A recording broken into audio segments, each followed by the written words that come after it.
The reason for this video is I want you to see something. You see how my son's right there? This is he's 6 years old right there.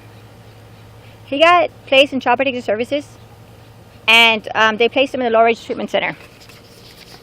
One of the things that I want you to see is a picture of my son in my care. That was my care before they even took him. Now, I want to show you something else. Look at his face. Compare his face there to there. You notice the difference? Look, I mean, just look at his face. How slanted his face is. That's in my care right there. See, his eyes are actually open.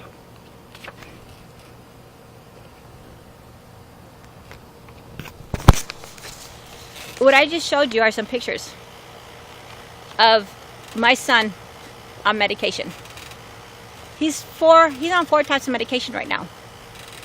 The reason why I tell you this is because I think it's very critical when it comes up to next time a parent picks up a phone. I hope you do the right thing when it comes up to making a false report. Because see, my kids were taken from me the wrong way. I witnessed, in 2006, I stopped an adoption. Sign your rights over for Anna, Jason, and Alize. You can keep the child you're carrying. If not, we're going to put it up for adoption once it's born. This mother completed everything. And she was given an option.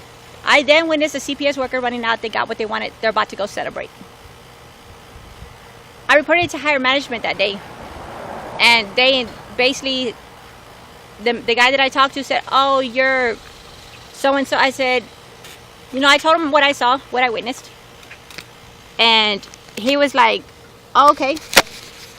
So what he did was, he went on ahead and checked into my name, saw I had a clean record, so they granted me Alize Unique Alvarado, who's now back in the system again.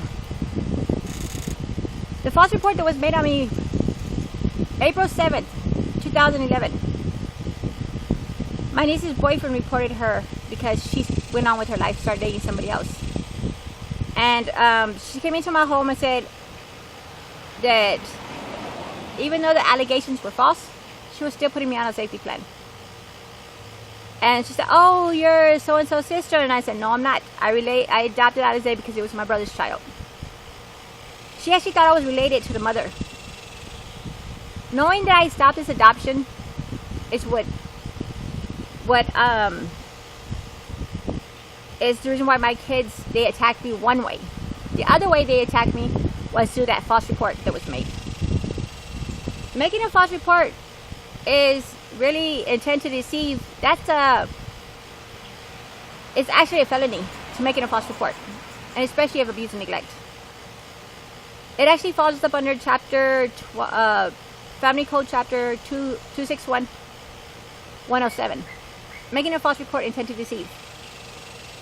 Well, one of the things is that this investigator came into my home, and she didn't put me on a safety plan right away. She came back and talked to my daughter on the 19th, which I took a drug test, came back negative.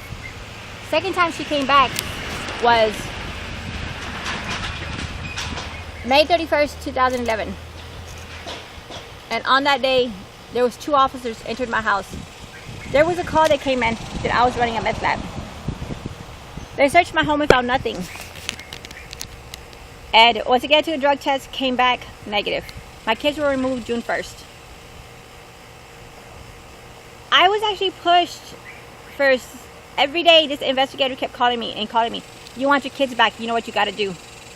And I kept telling Miss Coñones, you're crazy. I'm not going to do it. I have clean ways. Why am I going to get into a treatment center? Well, you want your kids back. That's the only way you're going to get them back. Hearing my son on the 7th telling me, he's calling me, telling me, Mom, I'm sorry. I want to go back home. I promise I'll be good. My children were good children. I've actually gave in to her demands because once healthy kids are now neglected children in state care, where it may lead to my son's death because of that medication that he's on now. That white false report